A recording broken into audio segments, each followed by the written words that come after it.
Hola estudiantes de 11º grado. En este punto de la materia, ustedes ya tuvieron que haber leído acerca de lo que es la temperatura y la energía térmica. También ya conocen un poco las unidades de medida que se utilizan para medir la temperatura. La temperatura y la energía térmica son dos cosas muy diferentes. En el caso de la energía térmica, es la sumatoria de todas las energías potencial y la energía cinética que posee un sistema en la parte interna, ¿verdad? Podemos decir que entonces que un objeto, vamos a dibujar un objeto, que posee moléculas y estas moléculas se encuentran moviéndose, ¿verdad? Moviéndose y poseen entonces energía cinética y energía potencial. A la suma de toda esta energía cinética y energía potencial se le conoce como energía térmica. También en este punto ya conocemos los conceptos de lo que es calor y temperatura. Recuerden que el calor es la transferencia de energía térmica de un punto a un punto B o de dos objetos. Esa transferencia de energía se le conoce como calor. Y en el caso de la temperatura, depende mucho del ambiente y ella adopta, ¿verdad? El valor del ambiente. También tenemos conceptos que se pudieron observar, como lo es cómo se mide la temperatura, las unidades de medida, ¿verdad? Que es de lo que vamos a hablar en este video. Recuerden que si dos objetos se ubican de forma aislada, con diferente temperatura, después de un tiempo, el objeto que tiene mayor temperatura le va a transferir energía térmica al objeto que tiene menor temperatura. Por lo tanto, ambos van a quedar a la misma temperatura y a ese proceso se le conoce como equilibrio térmico. Muy bien. ¿Cuáles son esas escalas termométricas que hemos leído y hemos observado? Pues tenemos que la temperatura es la medida de la agitación térmica de las partículas de un cuerpo. Sus unidades tenemos grados Celsius o centígrados, grados Fahrenheit y grados Kelvin. En el grado Celsius, el punto de fusión y el punto de ebullición del agua, que son unidades de medida, recuerden que la fusión es cuando este objeto, está líquido, perdón, el agua, se congela. Y el de ebullición es cuando está a su mayor precipitaciones, cuando se le suministra suficiente cantidad de calor. Entonces tienen los límites de cada una de ellas. En el caso de las centígradas es en 0 grados centígrados el menor, 100 grados centígrados el mayor. El de Fahrenheit, 32 grados Fahrenheit a 212 grados Fahrenheit, se fue medida la escala. Y en el caso de los grados Kelvin, los tenemos, o Kelvin absoluto, quizás sin la palabra grados, ¿verdad? Es una unidad de medida absoluta. Por favor, ahí para corregir un poco, solamente kelvins, la unidad de medida Kelvin, tenemos fusión 273 Kelvin y ebullición 373 Kelvin. Veamos ejemplos, ¿verdad? Primero, para identificar y aclararnos, en los intervalos de temperatura, cuando se traten de variación de temperatura o intervalos, vamos a utilizar esto que está acá. Esta información es de su libro, ¿verdad? Ustedes ya realizaron toda esta lectura, se encuentra en la página 333 de su libro de texto, en la cual, ¿verdad? Se les expresa de esta manera como que 5 grados centígrados, hablando de intervalos, ¿verdad? En un intervalo correspondiente de 5 grados centígrados le corresponde o equivale a un intervalo de 9 grados Fahrenheit. Y tenemos acá la expresión. Veamos el ejemplo. Bueno, también acá tenemos las fórmulas que nos pueden servir para buscar la equivalencia en las unidades de medida de temperatura en grados centígrados y temperatura en grados Fahrenheit. Si queremos determinar a partir de la Fahrenheit y queremos convertirla a grados centígrados, tenemos que aplicar de esta manera. Si queremos lo inverso de grados centígrados a grados Fahrenheit, de esta manera. Muy bien, aplicando entonces tenemos el ejemplo 1. Durante un periodo de 24 horas, un riel de acero cambia de temperatura de 20 grados Fahrenheit por la noche a 70 grados Fahrenheit al mediodía. Exprese estos límites de temperaturas en grados Celsius. Muy bien. Primero debemos de determinar cuál es el intervalo o cuál es el cambio que hay entre una hora y la otra, en este caso de la noche, ¿verdad? Por lo tanto, sería calcular la variación de la temperatura. La vamos a poner como variación de la temperatura. Recuerde que cuando hablamos de variación, lo que determinamos es la temperatura, en este caso, temperatura final, menos la temperatura inicial. Por lo tanto, nuestra temperatura final es 70 grados Fahrenheit, menos nuestra temperatura inicial, que es 20 grados Fahrenheit.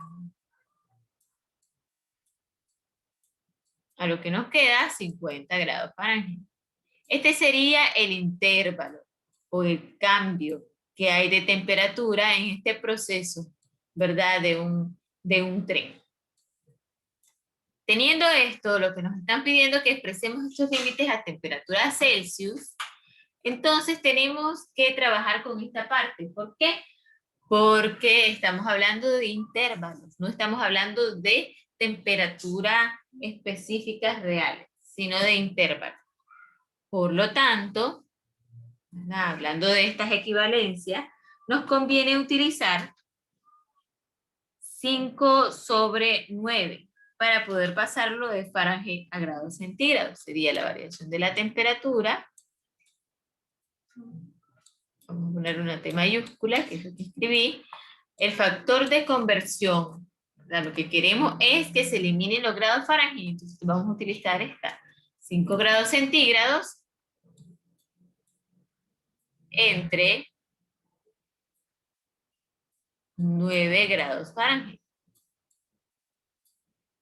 Y lo vamos a multiplicar por 50 grados Fahrenheit. De esta manera, eliminamos Fahrenheit y nos quedaría nada más 50 por 5, y lo que nos da, lo dividimos entre 9. Entonces la variación de la temperatura de este riel en grados centígrados nos queda igual a 27.78. 7.78 grados centígrados. Muy bien. Veamos al siguiente ejemplo. El punto de fusión del plomo es de 330 grados centígrados.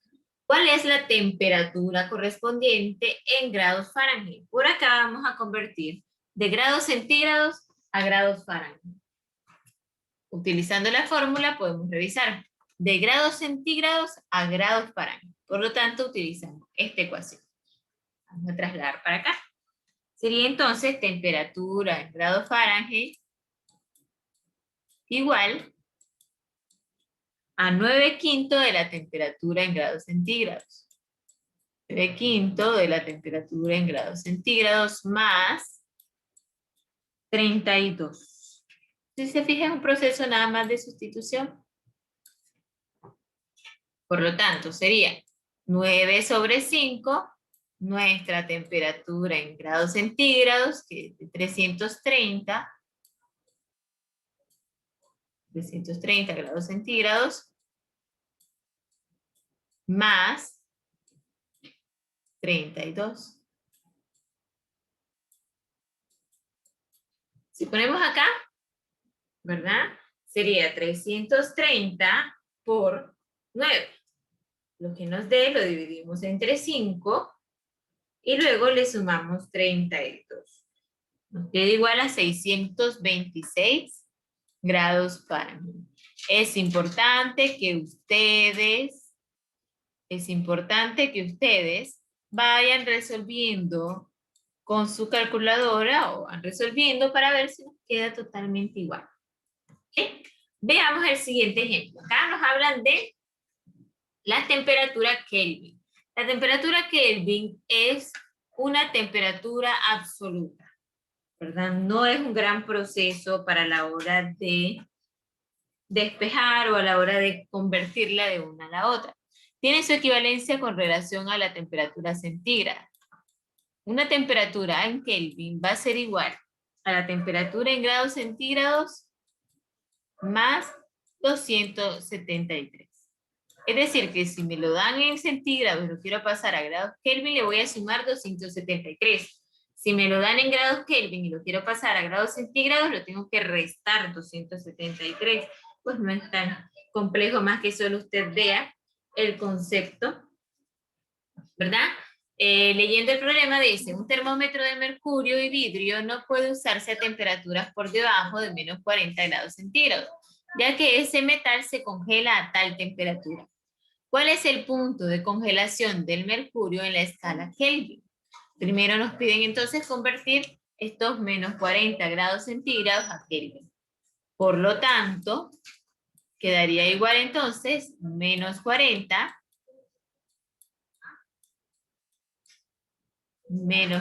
grados centígrados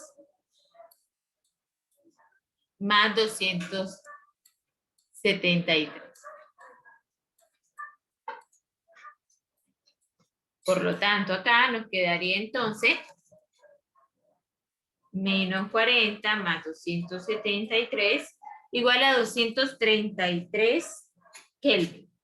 Aquí ya los convertimos estos grados centígrados a grados Kelvin.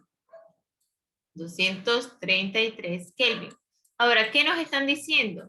En esta parte de acá, en el inciso B, ¿cuál es la diferencia entre esta temperatura y el punto de congelación del agua?